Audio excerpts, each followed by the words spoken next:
Avec son climat chaud et sec, l'Australie est souvent la proie d'incendies qui ravagent les brousses et les forêts. Chaque année, des milliers d'hectares de végétation sont la proie des flammes.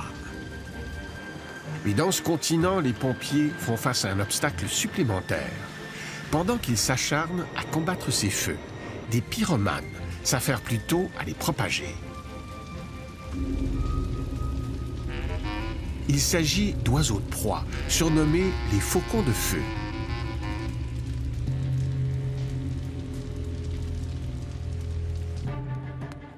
Lors d'incendies, il leur arrive de ramasser des brindilles en flammes dans leur bec ou dans leurs pattes. Puis, ils les laissent tomber dans des zones qui ne sont pas encore touchées par les flammes, parfois jusqu'à 1 kilomètre plus loin. Ils peuvent être des dizaines à la fois à répéter ce manège de manière coordonnée. Il leur arrive même de voler des brindilles dans des feux de cuisson allumés par l'humain. Au moins 3 espèces agissent ainsi: le milan noir, le milan siffleur et le faucon brun. Pourquoi ces rapaces veulent-ils propager ainsi les incendies? La réponse est simple: pour trouver des proies. Lorsqu'une forêt s'embrase, les animaux qu'elle abrite prennent la fuite. Les rapaces peuvent alors capturer les petits oiseaux, les rongeurs, les reptiles et les insectes qui sortent de leur abri.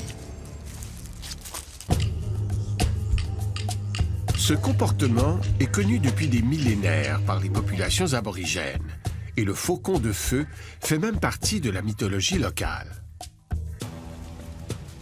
Mais les autorités australiennes étaient sceptiques, jusqu'à ce que le géographe américain Mark Bonta et l'ornithologue australien Robert Gosford se penchent sur le phénomène.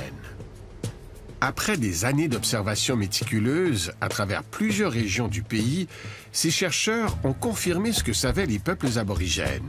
Ces oiseaux de proie transportent délibérément des tisons vers des zones de végétation que le feu n'a pas encore atteint. Leur étude a été publiée dans le Journal of Ethnobiology. Les chercheurs croient que ce phénomène pourrait aussi se produire en Amérique du Sud et en Afrique. Cette découverte démontre que les humains ne sont pas les seuls à avoir appris à maîtriser le feu pour assurer leur survie.